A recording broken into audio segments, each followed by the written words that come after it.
BARTISM number 97.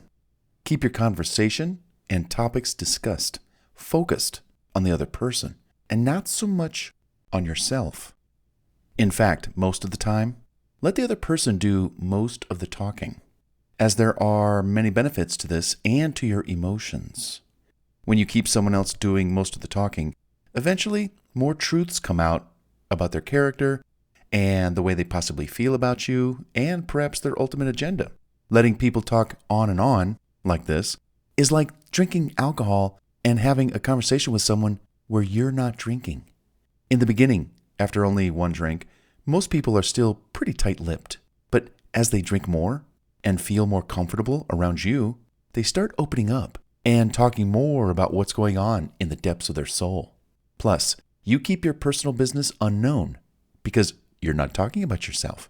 When you don't talk about yourself that much, you don't give the other person ammunition to use against you or to make impressions or form opinions about you too early in the game and prematurely. Sure, you don't like that you didn't express yourself as much or get a word in edgewise, but the benefits are not in the moment or right in that time, but long after the conversation is over.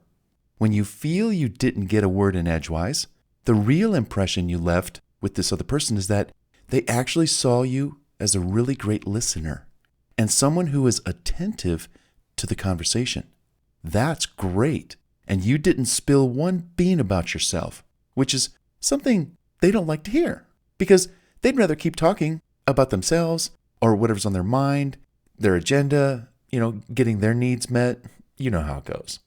Then, guess what happens? They go away feeling a tad bad because they talked too much. You, on the other hand, walk away clean because you didn't talk too much. The shoe is on the other foot now, and you see how you benefited by keeping the conversation more on them. Now, multiply this approach by 10, 20, even 100 conversations going into the future. How clean will all those conversations be when you don't talk too much and yet control the conversation by letting the other person do most of the talking and, let's rephrase that, most of the blabbering.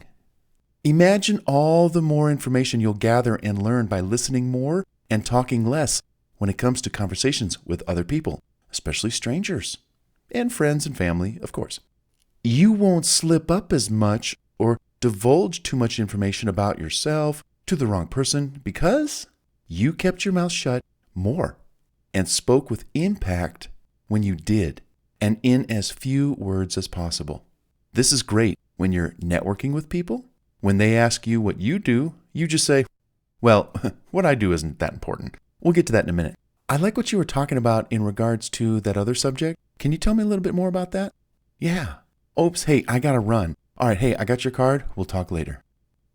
It's so important to talk less and listen more, to use your brain more with processing information that's coming in versus organizing information and words and data going out. Because in many cases, we don't control very well what goes out, as in what we talk about. We just blabber on and on and on, and no, that's not going to be you. So, BARTISM number 97, keep conversation and topics discussed focused on the other person and not so much on yourself.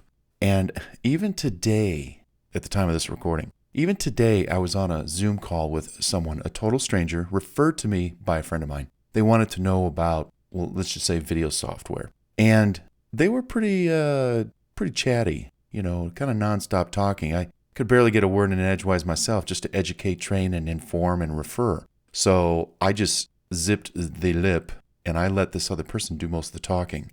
And when the conversation was done and it was over and they actually closed out the call, okay, well, it's been really great talking to you, Bart. And I'm like, really? Yeah, I got a word in edgewise. But we hung up and I felt glad in the sense that I didn't spill my beans on this person who just yakety-yacked the whole time, and I hope they got something out of the call, but otherwise, no.